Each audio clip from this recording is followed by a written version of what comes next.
Welcome to Startup Different. I'm Dave, your Chief Podcast Officer. With me is my brother and podcast sidekick, Chris. We're two successful entrepreneurs paying it forward by debunking startup myths, tackling the toughest challenges, and giving you the tools to build your business. Today, we're going to be talking about special request mayhem. Those biggies can go off the rails in a hurry. Let's get her done. Hello, welcome to Startup Different. Good morning, Christofferson. Yeah. How you doing, man? Pretty good. Yeah. Pretty good. It's a nice day. Yeah, is it? It's pretty chilly here. I'm not gonna lie. Yeah, it You is know, cool. I've been really so I've had this weird thing happening where lately every time I go on Facebook, which is also kind of aging myself, I don't post there, They don't do that anymore.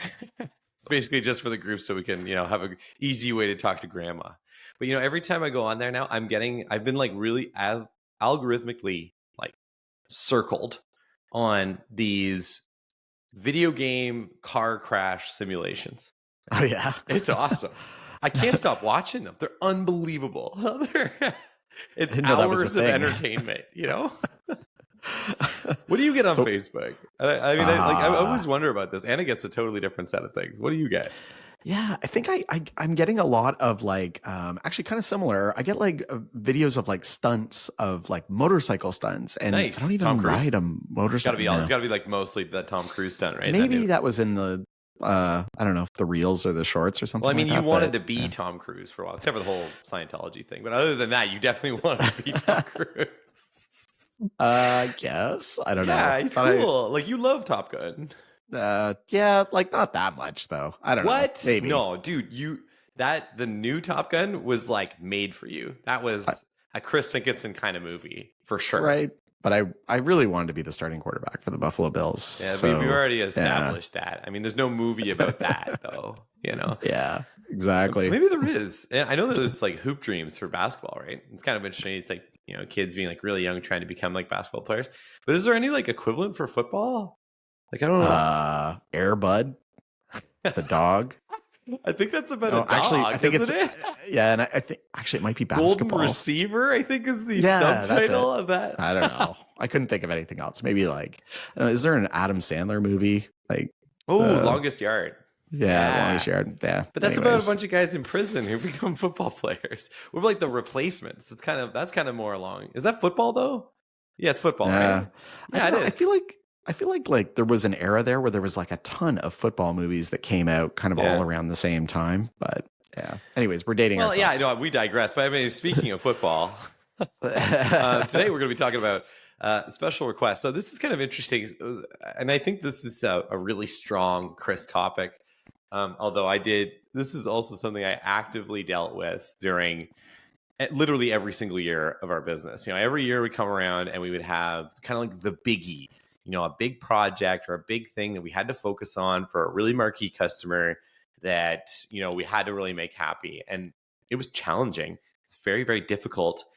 You need to maintain a very strong relationship with that customer because they're very valuable to you. Almost like the contract that you have with them is less valuable than just having them as a customer, that referenceability. But their asks and subsequently their leverage over you is significantly higher than any other given customer. One thing I'd add though is I think this is something that usually happens in like a B2B market for like SaaS companies like us. I don't know if this happens as much in the B2C market. Like we would have contracts that were a really big deal. So it'd be like a statewide deployment or, a big institution or healthcare facility. And, they could kind of run roughshod with what our sprint planning looked like. We were going to be doing things that they wanted us to enhance the software with. Yeah. So I don't know if it applies to B2C as much, because you don't have that concentration risk or concentration of one client being able to drive your development pipeline. Yeah, but the flip side of it, and that's very true. I think the flip side of this though too is that those customers, while demanding, tend to also move your business forward quite a bit. Yeah. And so I think we benefited quite a bit from these arrangements, but they were very stressful to go through, and they kind of linger. One of the things we definitely talk a lot about is how we like love the lean startup approach that very it's almost like buzzwordy now, but like the MVP, your minimum viable product, which again is like that build, measure, learn process. But the thing about MVP is A, it works, but B, it has really diminishing returns. And that's kind of what you're trying to manage. Like, at what point do you kind of go, okay, we need to step away from, this engagement? Like, it's almost as if the customer, and I mean this in the right way, because all these customers were great, or most of them, like 95%. Some of them would be like, if they're listening, they'll be like, oh, wait, are we the 5%? But most of them have been really, really good. And I think it's just sort of determining, like, at what point, though, is the customer no longer, their feedback no longer as valuable to you? Like, they've provided as much value to you as you can get. You've built it into your product.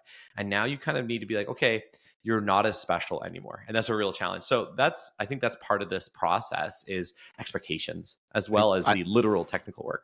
I would just add, I think we sucked at this. I don't think we were good at this part at all. It was very challenging. Which, like it's because you're a nice guy. Yeah, you're a nice guy. You want to help people, and you want people to use the software. So here's the interesting thing. Really quickly, I don't want to digress because we don't have unlimited time. But one of the things that's always interesting about co-founders is that you'll have different like altruistic, moralistic values for what you want the business to accomplish. Like, you both probably want money. That's fine. Yeah. But after that, there's kind of like so for Chris, like I understood that one of his biggest motivators was for people to use the software, which sounds a little silly because you'd think a software company would be really focused on that, but really you're a sales organization and you happen to make software. So my motivations were different than, and not to say I didn't want people to use the software, but it just wasn't number one. For Chris, it was number one, and that led to weird engagements on these customized code projects where we would get down this weird rabbit hole because Chris was still trying to delight the customer after like 8 months work. So anyway, that's a good backgrounder. But like, I think, let's talk about scopes of work to start. I think like set the table here a bit for me, Chris. Yeah. And I think that's a really good place to start. Like, so, first thing to clarify. So like usually somebody's buying our product, they're not engaging with us as a custom code project. We were not a custom code shop. We had a product that was mature in the market, all that sort of stuff. Like it wasn't like we were being hired as a, code shop to write something custom for people. We actually actively avoided that, to be clear. This was exceptional circumstances. But we would definitely have opportunities where a customer would see in their minds like shortcomings of our product or something that our product should be doing that they felt was really important. And we would usually engage with a bigger client to do some of that. And we would work through some project management software. We'd build out, those capabilities that they were looking for. And we would kind of let the client drive the project in the right direction. And so, like I said, sometimes this worked out extremely well and we benefited tremendously, and the rest of our customer base benefited with those enhancements that we did. But there were other times too where it could go off the rails. And I think it's a lot around expectations. So, Dave, I don't know if you want to kind of talk about it from the sales side first, and then. Well, I was going to say from a demand side, particularly when you're so.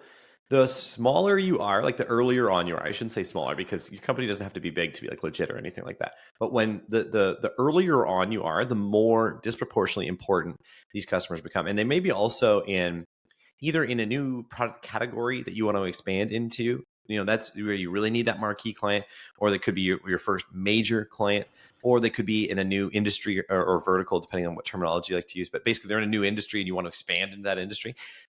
They are going to require a disproportionate amount of investment on the product side because they're going to have unique needs that you don't really understand yet. However, they're very, very important to be able to establish your business in that space. It's a two-edged sword. You need to work with them. You may even get a huge contract. Like we got some really big ones, working with state of Colorado, I think, or, good folks at the Mayo Clinic. Those are big projects. And I think like we wanted them, and they wanted us, but they also understood that we really needed them a lot. And we still put our money where our mouth was. Like we delivered, and all of that was Chris and his team. But the reality is, it was just, it was a big investment. Like they made, I don't think we made a ton of money on year one on those arrangements, no matter what we charged. Yeah. know? So, we always went into these with really good intentions. Like we saw this as an opportunity to, land a big client, generate a lot of revenue, and also enhance our product and make it more appealing to the rest of the market. But there were also a lot of times when this could go off the rails. It was a tenuous situation whenever we were doing those. And I want to put a couple of those ways that it potentially could go off the rails.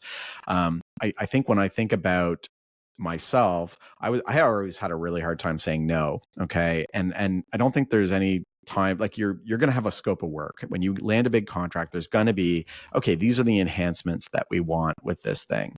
And then there's going to be during the actual implementation, other enhancement requests that come This is along. known as feature creep. Yeah, exactly. And I think that one of the challenges is that we weren't good at focusing on the ones in the contract first. Okay. We would something would come up as we were working on a feature and it wasn't part of the contract, but it was a good idea. So we were motivated. So we would start working on that. And of course, that would push back the timelines on the stuff that was in the contract. So we would sometimes get into a situation where we had done some of the stuff in the contract, a whole bunch of stuff that wasn't in the contract, but we were behind on the timelines for the stuff in the contract. Yeah. So the expectations of the customer were then we weren't meeting the timelines. And especially you have a purchasing department that is just trying to see whether you're fulfilling the contract. Yeah. And they don't care about all the they don't even know. things. It's not that they don't even care. They don't actually know. Yeah. They're just going to go to a project manager and say, are we going to be live next week? Because that's what the contract says, right? Yeah. They don't get that we did an extra 10 different features based on the discovery we do after we've already signed the contract and the statement of work. So there's all this legalese framework around this that is just less practical.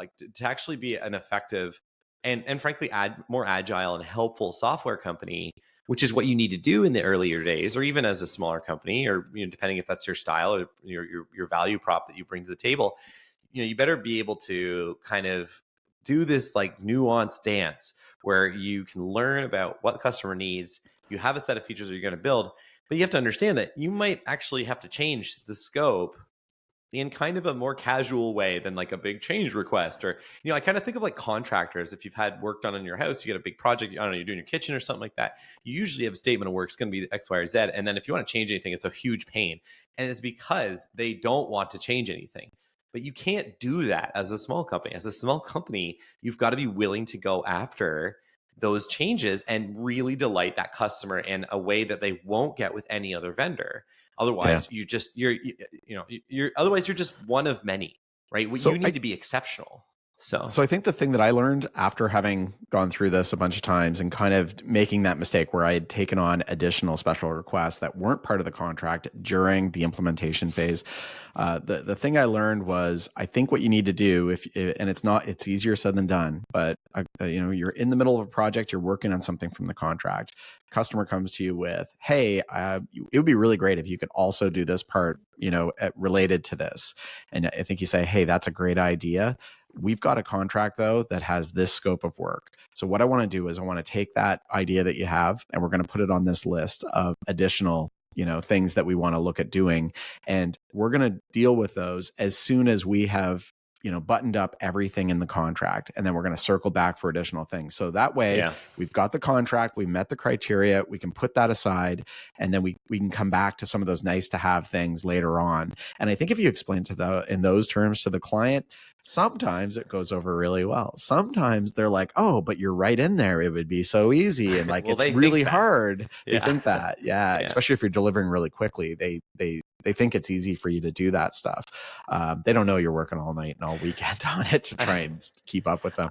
But that's one of the things, my tip that I think I have for, CTOs out there is try and get the contract stuff done first, but make a note, make a list of all those other things and plan on circling back and explain it to your customer that way. I think it's worth mentioning here too, just because I think we may have glossed over it by accident, that you should never allow the customer direct access to software developers. That's dangerous territory. Yes, they can be on calls. Yes, they can have conversations.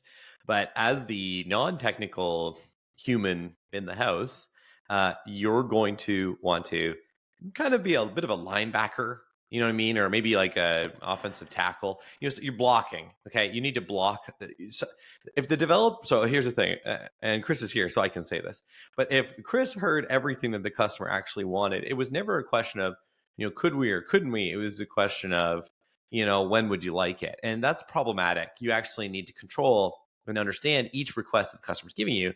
And we'll get to this in a second. But I think the key, though, for you non-technical or like less technical, the non-coding types, the product managers, your project managers, you guys really need to run interference on a lot of the weird stuff from the customer and be on those calls. You're definitely on every call with a developer. I'll tell you right now, because they can build anything. It's a question of time, right? I have a slightly different view on this because and it's wrong. Just so we're clear for everyone in the podcast land, it's wrong. But go ahead. No, go ahead. I'm interested in what you have to say. Fundamentally, though, the one point I want to just put out there is that, hey, software developers, the quality of the software they build is 100% dependent on how well they understand the problem. Okay. Yes. So agreed. It's if you are hearing the problem from the customer, you are much more likely to have a better grasp of it. You think of rather than it going through a project manager or somebody like that. So my bias was always to be on the customer calls because I wanted to hear it from the customer. I didn't want to have, that telephone game where you whisper a little something into somebody's ear and go around. I love my salespeople, but they're going to not do a great job of this because they're not actually thinking about the features. They're thinking, well, if it does this, then we'll get the deal, which is true, but it may be a really stupid feature or maybe really infeasible or too long to do or whatever. So I definitely agree with you that the coder needs to hear the issue from like the horse's mouth. You know what I mean? Yeah. And be able to ask questions, be able to talk about it and, kind of develop those things. So, and it's really tough too. Like think if you're just a small startup and you've got a two founders that are essentially building V1 of their product and they've got an initial client, like you don't have a project manager to help you do that at that phase. Like you may when you're up to like, 5-10 people, but you have a co-founder though. Like if this is the thing, these projects in terms of importance to your business are generally like co-founder, like executive level on, executive of your startup, like involved, like Chris and I would be on those calls. It's likely I would be the one selling it and Chris would be the one making it, or at least for most of them. And it was a real dance, Steve. And like, as you go and sell these things, you also get a better understanding of your team.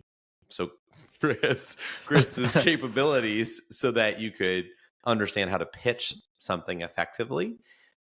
That comes with time though. But at any rate, I think the key is just to have someone there because yes, you should understand the problem, but sometimes the way the customer solves the problem is incredibly inefficient or it is limited to their knowledge of software or of your product, which may be non-existent. So there is something to be said.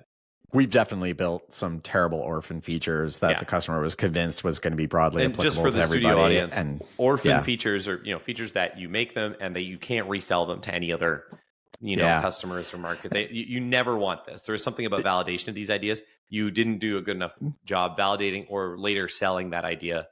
That part of your product. You never want orphan ideas. So you really need to avoid Orphan features. And I think that's why, though, Dave, if you stick with what's in the contract first, hopefully it's thought out fairly well at the contract phase and you're not, doing Orphan features, or at least you're deferring I think later on we got there.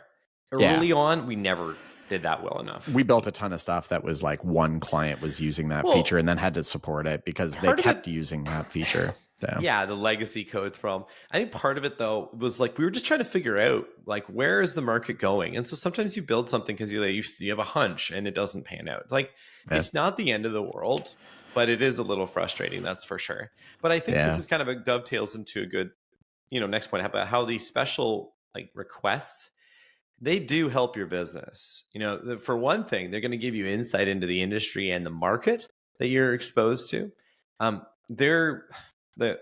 So on the one hand, the customer is going to have a general sense of their problem, but as you do this discovery with them in these big custom projects, you're going to learn more about particular market pain points and needs. And your objective is to identify, again, things that are broadly affecting multiple potential customers in that space. I mean, this sounds pretty intuitive, but you don't want to build something that's just for that one customer, kind of like we were alluding to. Yeah, it's a really important question to be asking when you are getting feature requests is like, this has to apply broadly to, the market. It can't be a capability that just your organization needs. Like we would get some like really obscure integration requests from, legacy system, like stuff like that. You really have to try and stay away from that stuff and just stay on the road of like, there are lots of people that will use this later. I think communicating this to the customer is important too. So what's interesting here in this B2B space is because you have such a collaborative experience with that customer, saying to them, look, we need to make sure we can sell this to other customers. That's in their interest, because if you can't go out and sell that and get additional revenue from the thing you built, you're going to stop supporting it after a couple of years. And they know that. So they're actually on side with you.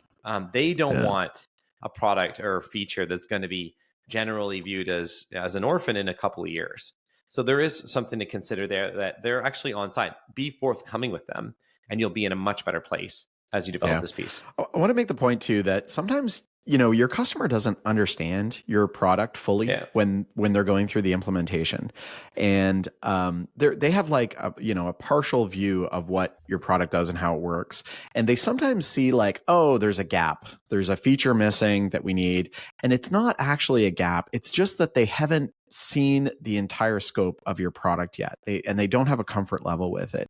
So we've had a few times where we've developed something custom where the customer was adamant that they needed this capability in order to use the product. And then we found out later that, they just didn't understand that there was already a feature that kind of addressed that need, and they just weren't aware of that. So we've had times where we built things that we literally just like later on the project, we're like, well, that was a waste of time because they just didn't understand that, it was already handled this way. Well, or even like, does it always have to be a technical solution? I remember I'd go back on calls and they say, well, we need X, Y, and Z because, this is really important to us. And I would say, those sound like training issues. Like what are you talking about? Like the software, you can't, there's a fun line that we would never say to a customer, but it's something for you to think about. It's just, you can't code around stupid. So, you people need to be adequately trained and understand the software and be able to do it. And you can't code around that. You can do as much as you want. We did a lot to prevent. I mean, we were in this mass notification space. Somebody hits the wrong button and they can actually blast a text message, email, voice call, mobile app push notification, desktop notification, just screaming at you from all sides if they don't know what they're doing. And so we really built a system that was meant to prevent that kind of stuff. And so that was a challenge. But the point there is this, be wary of that, I guess. Yeah, I think our rally cry on that from the development team was we need to code in composure into that system. Mm-hmm. And so a lot of stuff was done to make it so it's very deliberate that they're, and minimal amount of typing, very much trying to make sure that the person sending that alert was going to do it in the most composed way possible, despite being in definitely an emergency situation, which was challenging. But for sure. Dave, the other point I want to make on this is, I think sometimes we would do too much of the extra special requests, and we never really got anything out of it. What are you saying? I think you saying I'm not good at my job. No, just say what it. I meant was we weren't usually going back to a client and charging for those extra special things that we did in addition to what was in the contract. Like we would usually throw that stuff in. I don't know, maybe that was just silly. But one thing I want to put out there, which was probably more valuable, especially if it's an early adopter type client that you can reference and stuff like that, is to go back to clients and say, hey, we got this list of additional requests, and we're going to work through those for you. But what would be really helpful is we want to make sure that this software gets used by lots of other companies, so that we got lots of people to support it and keep growing it and keep developing it. Would you be willing to give us referrals to other clients, or participate in a case study, or give us a quote that we can put on our marketing website, or introduce us to a trade magazine to tell them about this new thing that you guys are doing that's really innovative. So I think sometimes without having to go back to the purchasing department and fight with them for more money, is try and get some of the non-financial concessions or benefits from your customer, so that you can keep growing your business based on all that work that you put into it. I think that's a really good point. For your negotiating folks out there, nothing is free. I think this is, it's not that you need to extract literal dollars after this, as Chris sort of suggested, references might actually be more valuable. And I like the trade association piece too. Sometimes they can do a presentation with you about the thing that you made together at a trade show. That's super valuable, or even a webinar. Lots of different ways that you can kind of have like we used to call this an in-kind sort of agreement when I worked in a newspaper, where you kind of trade like newspapers ad space for something. And like maybe if it was with a restaurant, like you have your year-end dinner there, you know what I mean, kind of thing. Those are useful as well, and something that I think you might want to pursue. And it's a lot easier because it's going to be really difficult to reopen the purchasing discussion, go back and try to get more money. That's the other thing. I think that's why we mostly, just to your point, Chris, why we mostly avoided that was because it was just going to be such a pain to go down that road. So yeah, almost impossible. Yeah. Anyway, cool. We are at our time. Thank you, ladies and gentlemen, for joining us on our lovely segment on Special Request Mayhem. Hope you found it interesting. And I guess we will see you next week. Thanks for your time. Peace.